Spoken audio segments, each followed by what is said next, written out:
कांग्रेस में पार्टी अध्यक्ष सोनिया गांधी को असंतुष्ट नेताओं की तरफ से लिखे पत्र पर विवाद बढ़ता जा रहा है। पार्टी के अंदर एक बड़ा तबका खुलकर असंतुष्ट नेताओं के खिलाफ हो गया है। ये नेता पत्र लिखने वाले असंतुष्ट नेताओं के खिलाफ फौरन कार्रवाई की मांग कर रहे हैं।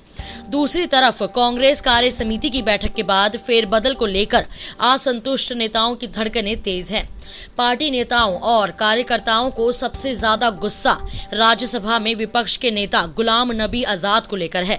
उत्तर प्रदेश सहित कई प्रदेशों के नेता लगातार आजाद के खिलाफ मोर्चा खोल रहे हैं।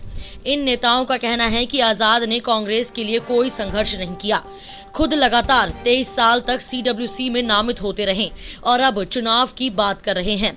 कांग्रेस के कई नेता पार्टी अध्यक्ष को लिखे पत्र और CWC के चुनाव को राहुल गांधी के विरोध के तौर पर भी देख रहे हैं।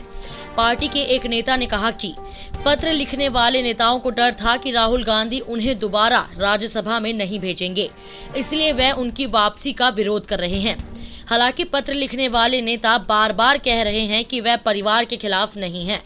पार्टी प्रवक्ता अभिषेक मनु सिंघवी ने इस बारे में पूछे गए सवाल के एक जवाब में कहा कि इस विषय पर CWC में 7 घंटे तक चर्चा हुई है। कांग्रेस अध्यक्ष सोनिया गांधी ने साफ कर दिया कि सभी मुद्दों पर एक परिवार की तरह चर्चा की है। अब हमें आगे चलना है। इसके बाद भी अगर कोई सुर्खियों में बने रहने के लिए इस मुद्दे पर बात करता है तो यह उसकी अपनी पसंद है। सुप्रीम कोर्ट भगोड़े उद्योगपति विजय माल्या की उस याचिका पर आज यानी 31 अगस्त को अपना फैसला सुनाएगा जिसमें अदालत की अवमानना मामले में 2017 में सुनाए गए आदेश पर पुनर्विचार का अनुरोध किया गया है। 27 अगस्त को इस मामले में सुप्रीम कोर्ट ने अपना फैसला सुरक्षित रख लिया था। दरअसल भगोड़े कारोबारी माल्या ने सुप्रीम कोर्ट के 9 मई 2017 के उस आदेश पर पुनर्विचार के लिए याचिका दायर की थी जिसमें उसे जुडिशियल ऑर्डर्स को दरकिनार कर अपने बच्चों के खातों में 400 मिलियन अमेरिकी डॉलर स्थानांतरित करने पर अदालत की अवमानना का दोषी करार दिया गया था। 27 अगस्त को न्यायमूर्ति यूयू ललित और न्यायमूर्ति अशोक भूषण ने मामले में दलीलें सुनने के बाद फैसला सुरक्षित रख लिया। न्यायालय ने जून में अपने रजिस्ट्री को यह बताने के लिए कहा था कि बीते 3 साल में विजय माल्या की पुनर्विचार याचिका को संबंधित अदालत के समक्ष सूचीबद्ध क्यों नहीं किया गया। उसने रजिस्ट्री को बीते 3 साल में याचिका से संबंधित फाइल को देखने वाले अधिकारियों के नामों समेत सभी जानकारी मुहैया कराने के लिए कहा था। दिल्ली के परिवहन मंत्री कैलाश गहलोत ने रविवार को कहा कि दिल्ली मेट्रो रेल मंत्रालय DMRC ने केंद्रीय गृह मंत्रालय द्वारा जारी अनलॉक 4.0 दिशा निर्देशों के अनुसार दिल्ली मेट्रो रेल कॉरपोरेशन ने 7 सितंबर से ट्रेन संचालन को फिर से शुरू कर दिया है। मंत्री ने कहा कि शुरू में टोकन जारी नहीं किया जा सकता है और केवल स्मार्ट कार्ड वाले लोगों को ही परमिशन दी जा सकती है। उन्होंने यह भी कहा कि कोरोना वायरस रोग के प्रसार को रोकने के लिए फुटफॉल का प्रबंधन करना और सामाजिक दूरी और अन्य उपायों को लागू करना होगा। दिल्ली सरकार स्टेशनों के बाहर होमगार्ड तैनात करेगी। गहलोत ने कहा कि हमने दिल्ली मेट्रो के उद्घाटन पर चर्चा की है और उसके आधार पर यह फैसला लिया गया है कि 7 सितंबर से दिल्ली मेट्रो में अगले आदेश तक कोई टोकन जारी नहीं किया जाएगा। इसके अलावा सभी मेट्रो स्टेशन एक साथ नहीं खुलेंगे। जो कंटेनमेंट जोन है और कुछ अन्य हैं वह पहले दिन से तुरंत नहीं खोले जाएंगे। DMRC वर्तमान में स्टेशनों की एक सूची तैयार कर रहा है जिसे फुटफॉल और अन्य मापदंडों के आधार पर खोला जाएगा। गहलोत ने कहा कि स्टेशनों की सूची जहां यात्रा सेवाओं को बहाल किया जा रहा है उन्हें जल्द ही सार्वजनिक किया जाएगा, जबकि DMRC और CISF ने मानक संचालन प्रक्रियाओं का मसौदा तैयार किया है।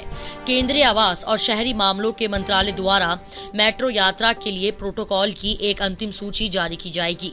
केंद्र ने घोषणा की कि जल्द ही अनलॉक 4.0 के तहत मेट्रो संचालन की परमिशन दी जाएगी। मंत्रालय ने कहा कि देश में सभी मेट्रो रेल निकायों की बैठक 1 सितंबर को आयोजित की जाएगी। दिल्ली के गोविंद बल्लभ पंत अस्पताल में देश के पहले कार्डियक केयर यूनिट की स्थापना करने वाली देश की पहली महिला कार्डियोलॉजिस्ट डॉक्टर शिवराम कृष्ण अय्यर पद्मावती का शनिवार देर रात कोरोना वायरस बीमारी की वजह से निधन हो गया।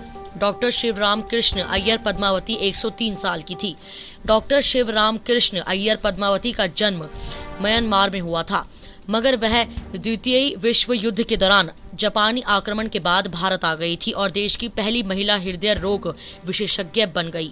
11 दिन पहले वह कोरोना वायरस पॉजिटिव पाई गई थी, जिसके बाद उन्हें नेशनल हार्ट इंस्टीट्यूट में भर्ती कराया गया।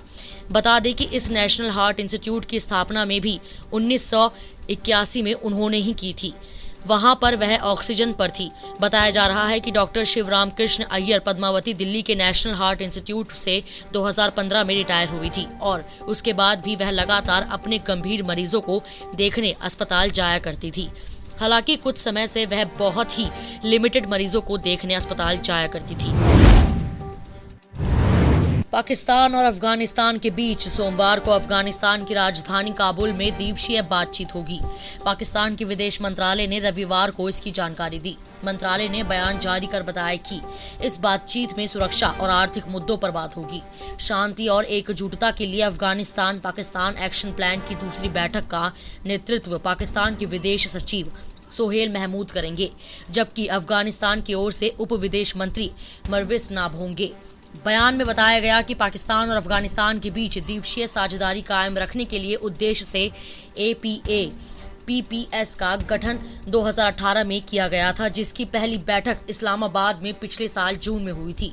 बयान में कहा गया कि इस बैठक में राजनीतिक द्विपक्षीय सेना के बीच समन्वय, खुफिया सहयोग, आर्थिक और शरणार्थी मामले जैसे 5 मुद्दों पर ध्यान केंद्रित किया जाएगा।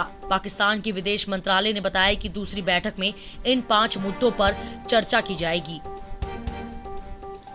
इस वीडियो में इतना ही। मैं कोमल, पंजाब केसरी दिल्ली से। अगर आपको हमारी ये खबर जानकारी पूर्ण लगे तो हमारे फेसबुक पेज punjabkesari.com को लाइक करें और अगर आप हमारी ये वीडियो यूट्यूब पर देख रहे हैं तो हमारे चैनल punjabkesari.com को सब्सक्राइब करना ना भूलें।